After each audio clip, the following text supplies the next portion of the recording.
Class. Today we're going to be taking on inverse kinematics algebraic method. So this is a three joint, three link manipulator. Look at this, the figure here. And they have given us the link length that is A, B, C, D.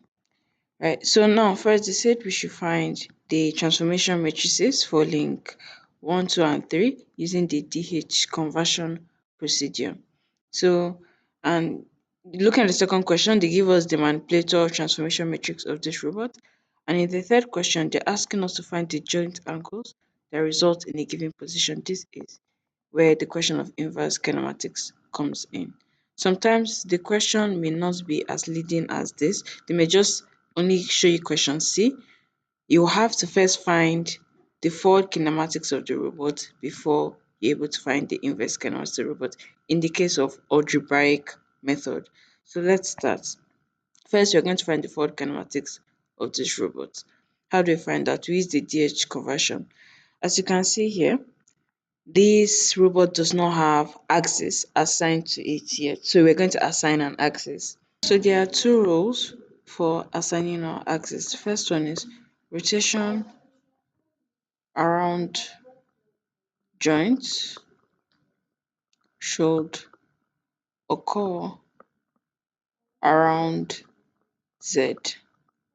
The second rule is translation should occur around through X. So these are the two rules we're going to use for axis assigning. So take notes then. So let's start assigning our axis for the robots here. So we're going to start with the base link that is here. So we're going to assign it an axis. We're going to give it Z and X.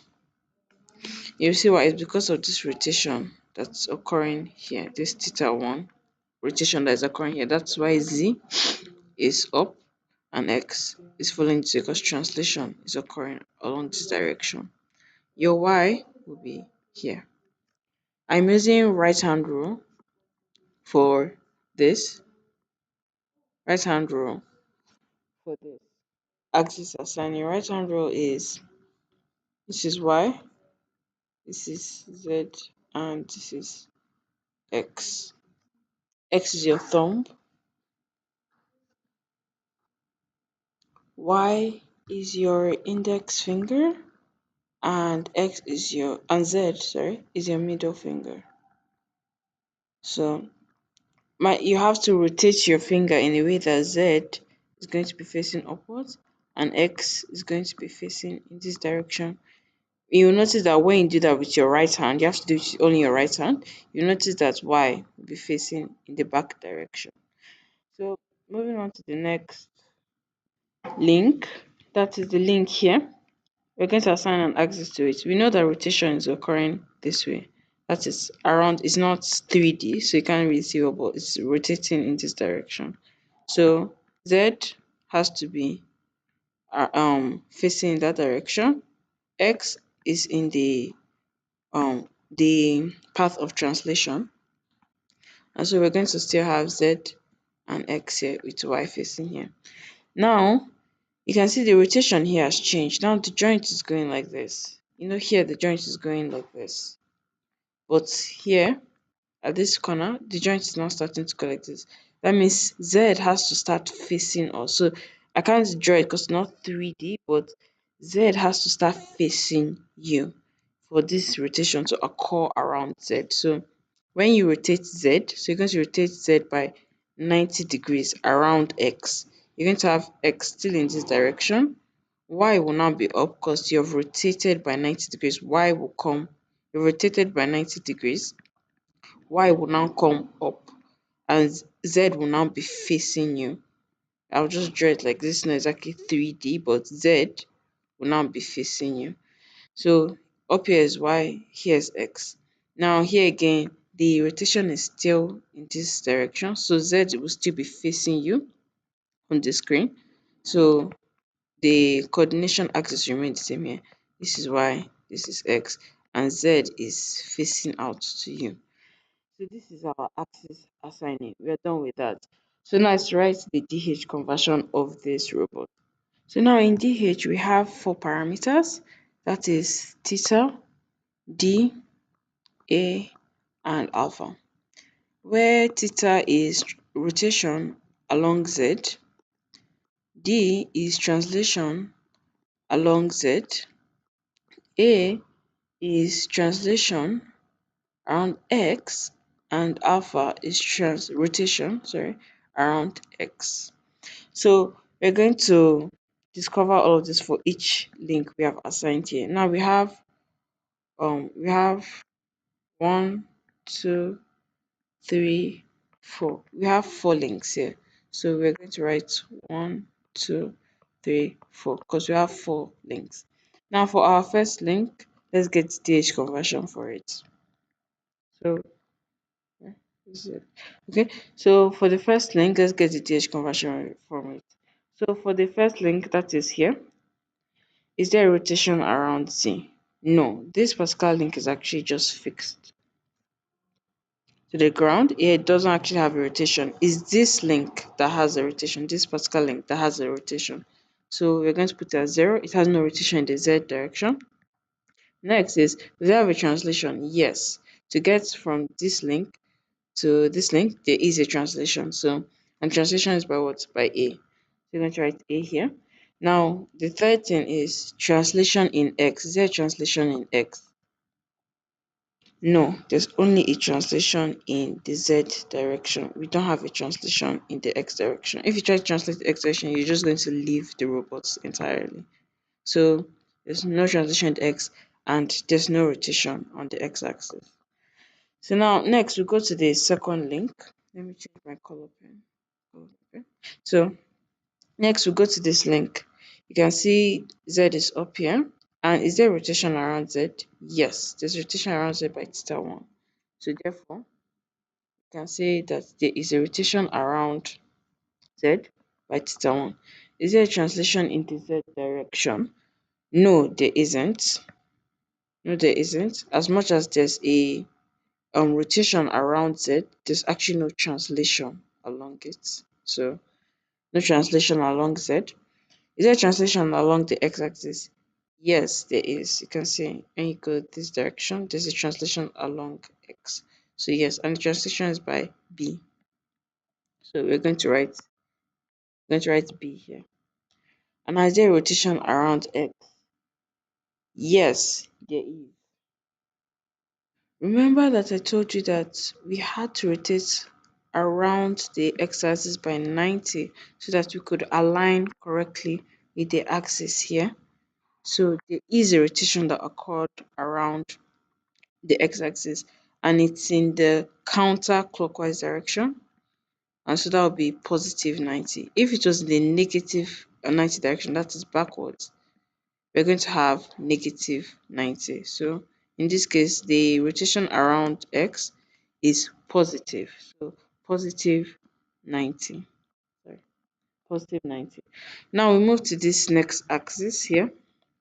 As axis here, you can see y is now in this direction, x is in this direction. So is there rotation around z? Yes, there is. Let me erase this so that you can see more clearly. You can see there's rotation around z by theta 2. It's written here, although the y is blocking it. So you can write theta 2. Next, is there a translation along the z? No, nothing. So 0. Is there a translation along the x? Yes, there is. As you can see, if you go from here to here, this is along the x direction. It's along the x direction, and that is C. So we're going to write C as our answer here. And lastly, is there a rotation around the x-axis? No, for this one we do not have to rotate, so nothing. Now we are at our last link. That is this link over here. So now, is there a rotation around Z? Yes. So you can see this rotation around Z by what? Theta 3.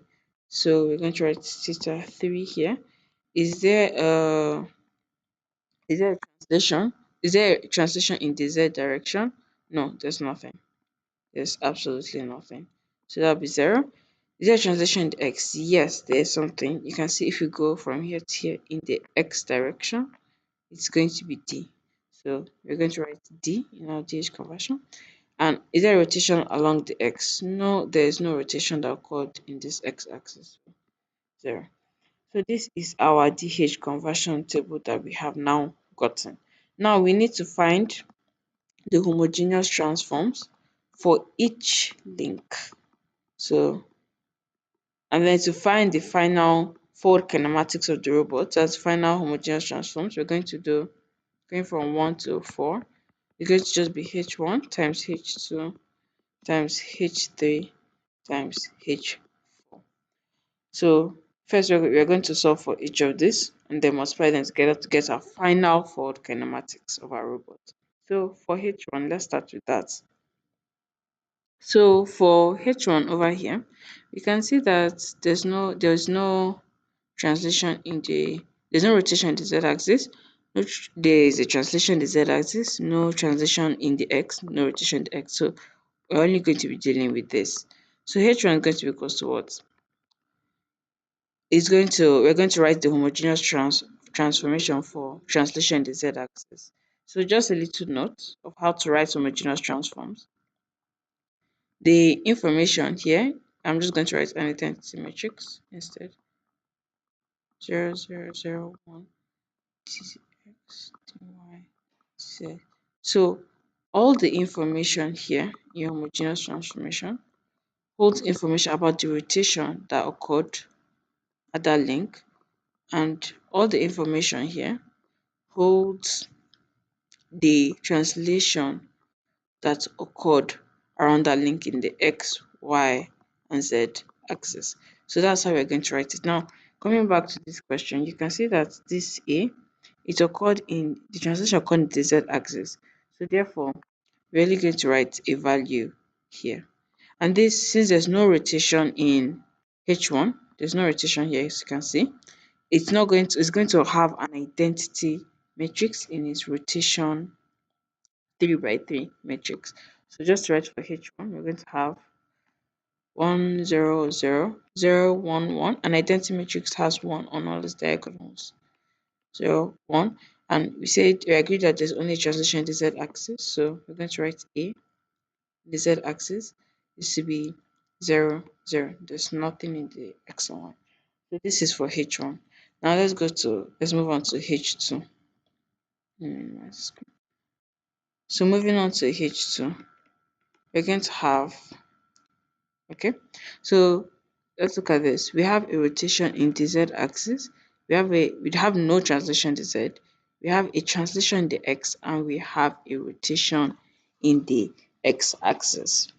Now I forgot to mention the matrix for DH conversion must be multiplied in this order. So you first must multiply the rotation in the Z times the translation in the Z times the translation in the X times the rotation in the X. That is exactly why I wrote it in the order theta d a alpha. So take note of this. So to multiply this matrix H2, we're going to first start with the rotation around the Z. Now rotation around the Z axis is given definitively from dot matrix. So we're dealing with rotation around Z. This is the formula. See it, rotation around Z. This is the formula. So we're just going to impute it here. You can take note of that. We're going to write it here. But rather than writing gamma, we're going to write theta 1 because we're rotating by theta 1 here. So let's just write that out. That'll be cos theta 1 minus sin theta 1, 0, 0, sin theta 1 cos theta 1, 0, 0, 0, 0, 0, 0. Sorry, this is supposed to be 1, 1, 0, 0, 0, 1. Now we're just done with rotation around Z times there is a translation along X. Again, this the rotation matrix is just going to be an identity matrix, and the translation is in the x-axis, so we're going to write it here because this is where the x is. So then the y and z will have nothing. times what's the next one? There's rotation in the x-axis by 90. Rotation in x-axis is also given, gotten from dot matrix. You can see it here. Rotation in x. This is the formula. I'm just going to replace alpha with 90 instead. So we're going to have 100. So I just had to fast forward, but I just put in 90. So we're going to multiply this entire matrix because 90 is 0 and sine 90 is minus 1. Now to just avoid time wasting, I believe we know how to multiply matrix to some extent. So I'm just going to write out the answer that you're going to get if you multiply this by yourself. So 0 minus cos theta 1 b sine theta 1 0 1 0 0 0 0 0 1. You're going to get this as answer for H2.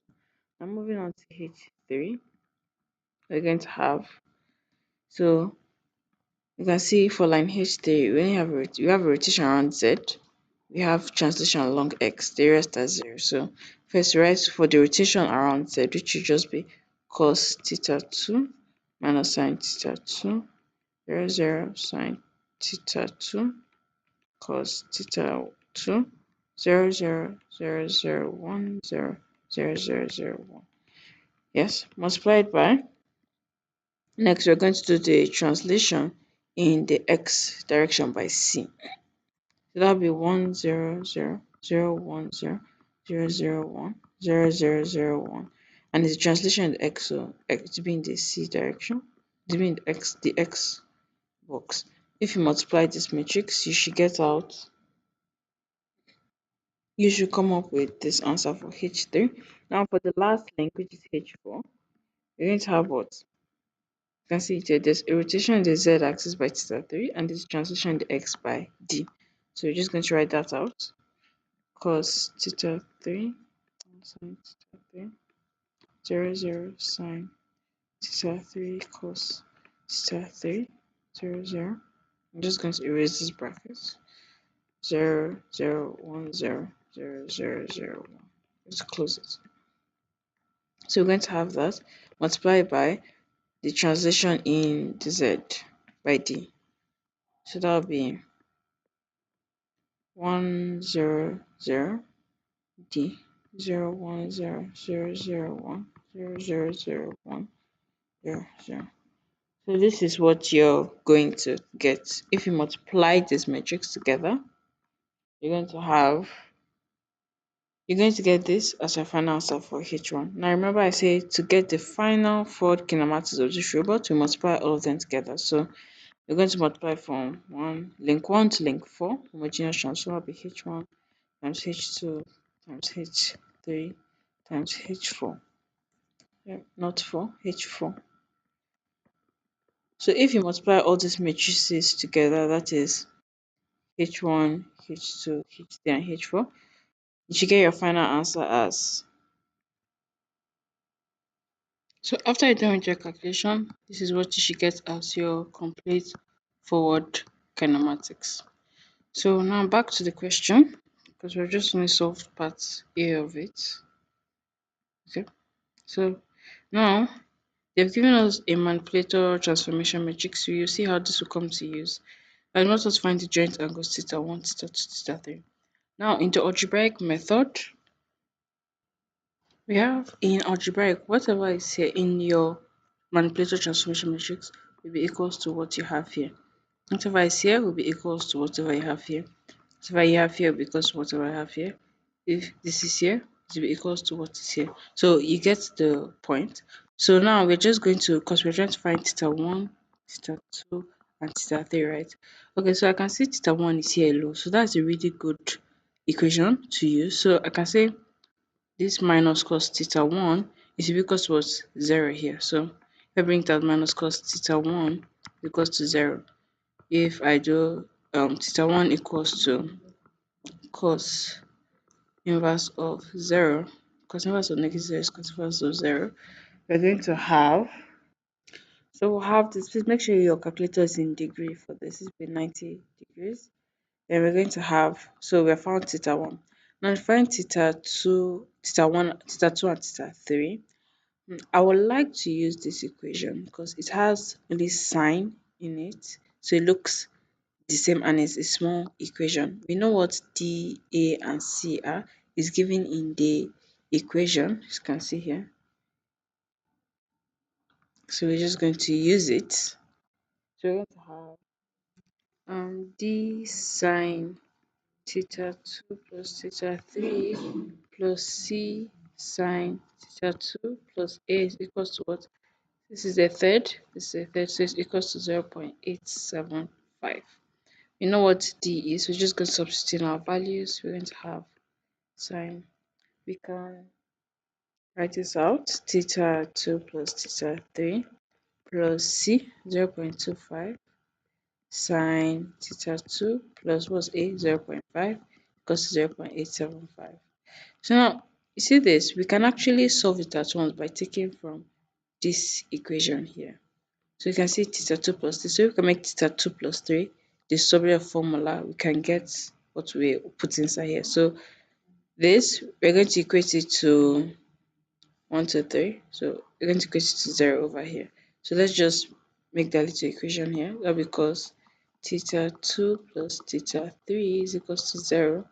We should have theta 2 plus theta 3 is equals to cos inverse of 0, which again is 90. So we're going to have that theta 2 plus theta 3 is equals to 90. So we can actually just substitute this into here. So we're going to have 0.25 sine 90 plus 0.25 sine theta 2 plus 0.5 equals to 0.875. If you punch this into your calculator, you're going to have, or rather, first make theta to subject of formula. We're going to have to be 0.875 minus 0.5 minus, so 90 is 1, so we just, it's going to be 0.25 times 1, so it's going to be 0.25 all over 0.25. But this is sine theta 2. Okay, so if you're going to put this into your calculator, you're going to get 0.5 as your answer. That will be 0.5. So it equals to sine theta 2. Makes theta 2 subject of formula, you get to have sine inverse of 0.5, which is equals to 30. Please make sure your calculator is in degree for this. You're going to get, so we've gotten theta 2, we've gotten theta 1. Now try to get theta 3. Leave here from this equation. You can just make theta 3 subject to formula. So that will just be theta 3 is equals to 90 minus theta 2. So that should be theta 3 is equals to 90 minus theta 2 is 30. So we get to have 30, which means theta 3 is going to be equals to 60 degrees. Please do not forget your degree symbol. Very important. So now we have found that theta 1 is equals to 90 degrees, theta 2 is equals to 30 degrees, and theta 3 is equals to 60 degrees. Therefore, you found your final answer. This is the end. Thank you for listening, and I hope you understood.